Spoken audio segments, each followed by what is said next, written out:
Are you any good at losing runs, and did you realize actually it doesn't matter as a professional gambler, advantage player, value better, that your bets lose? Because if you're not, this game isn't for you, and there's plenty of people that can't get their head around that concept. It's a different set of rules when you're making money doing this seriously than perhaps if you're a little bit more recreational, such as this tweet from Andy Robson Tips, who are nothing more than affiliate marketers for Paddy Power and Betfair, pretty nasty ones at that as well, who at the end of the Tottenham game celebrate a headed shot on target and a headed shot correlated bets, those two. For Romero, I see no list or no documentation of any of the losing bets in that game, but it's actually a little bit more nuanced than that. And I come at this from experience of talking to a customer who really struggled with losing runs this weekend. Now, this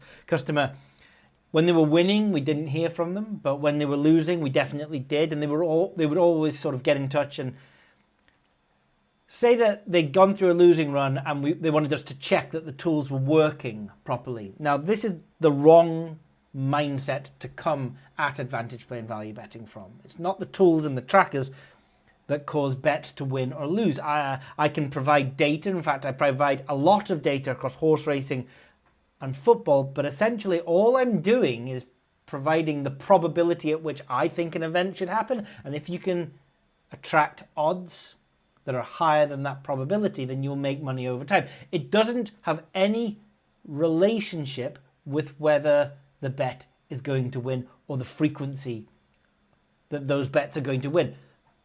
That is all down to the actual probability of the event itself, but it's nothing to do with me. I can't affect winners. I can't make bets win.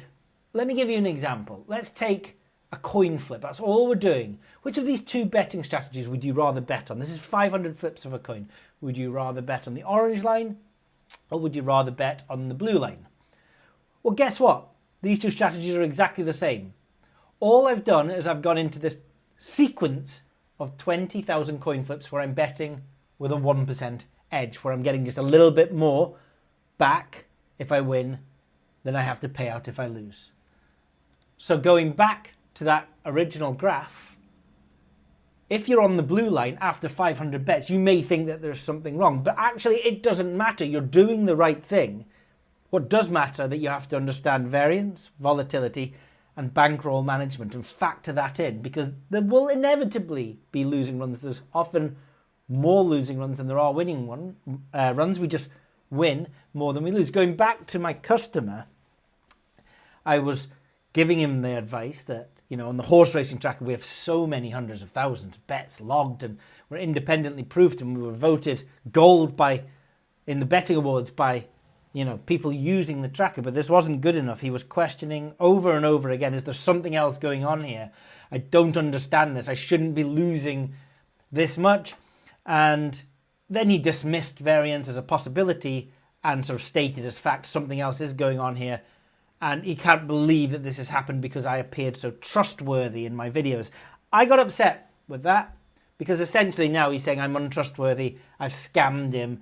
I have what is essentially a suite of losing trackers, tools and data, and he's lost his money because, what a 10-year scam this has been by me, living a life where I'm populating hundreds and thousands of betting histories and results with false data just to draw people in for a month or two's worth of subscriptions.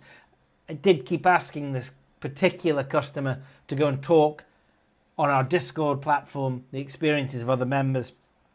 He didn't take the advice. So, hence this video, where I want to get around the concept of it doesn't matter if you lose. That's not what we're doing in advantage play value betting. What we're doing is when we win just a little bit more than if we were breaking even or losing punters. We win the £1,000 on a golf bet. Hooray, we were £1,000 richer. No, don't think of it like that. We're maybe 30, 40, 50 pounds richer than we should have been if we were a break-even customer. Or if we lose a bet, we've lost just a little bit less than we would have done if we were a break-even customer, or if we were a losing customer, or perhaps it's just some combination of both of them. When we win just a tiny bit more, and when we lose just a tiny bit less. I mean, there was the famous hole-in-one gang back in the early 1990s, and what they did is they identified an edge at the bookmakers where they might get 4-1, 5-1, 6-1 on a hole-in-one in some tournaments in 1990, 1991. So they identified 5 tournaments where they thought the odds were about odds on, where they were about 1.8 maybe, and those tournaments were the British Open, the European Open, the US Open, the Volvo PGA, and the Benson and Hedges International. And they went and permed a lot of permutations on those, and they ended up putting bookmakers out of business when all 5 of them got a hole-in-one. Now that's an amazing story, and it's very romantic and folklore in gambling. But guess what? We would never have heard of those guys if 95% of the time there wouldn't have been 5 holes of one, right? In fact, I've got an Excel spreadsheet here. It's 55% that there'll be a hole-in-one in a tournament. So it's 44% that there won't be a hole-in-one in the tournament. So, I mean, 1 every 55 times, there would have been 0 holes-in-one out of those 5 events.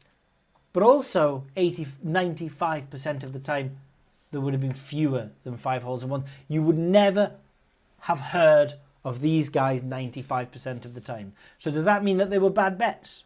No, these were the best bets ever. This is a romantic story. This is a successful gambling story from a value betting perspective, regardless of whether there were 5 holes-in-ones in those 5 tournaments or not. Okay? It doesn't matter about the results. It doesn't matter that the bets win, and it doesn't matter that the bets lose when the bets lose. All we're talking about is thin margins. So the next time you go through a losing run, don't get upset about it. Don't get annoyed, and certainly don't seek to blame the tools and apparatus at your disposal. Instead, think, if you weren't a professional gambler, an advantage player, a value better, you would have lost more in that period of time than you did. That's all it is. You lost a few £100, 300 quid.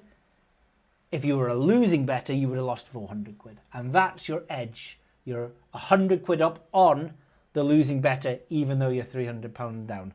That's the psychology. That's the way you have to look at it. If you can do that, then you have the means, you have the ability, you have the strength to make it in advantage play, value betting. Not everyone does.